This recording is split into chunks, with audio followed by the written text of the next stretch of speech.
রুচি banana chips খুব সহজে আর অল্প কিছু উপকরণ দিয়ে বাসায় এই চিপসটা বানিয়ে ফেলুন।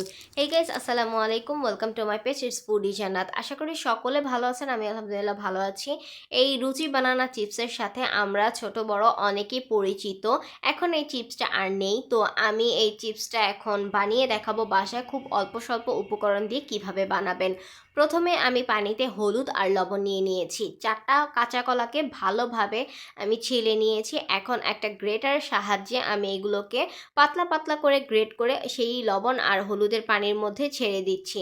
দেখতেই পারছেন, এই কাঁচা কলা কিন্তু ছোটোবেলায় কাঁচা কলার চিপস আমরা অনেকেই খেয়েছি। এই রুচি বানানা চিপসগুলো বেশ মজা ছিল। তো এখন আর এই চিপসটা নেই, বানানো বন্ধ করে দিছে হয়তো তারা। এই চিপসটা এখন সচরাচর দেখাও যায় না।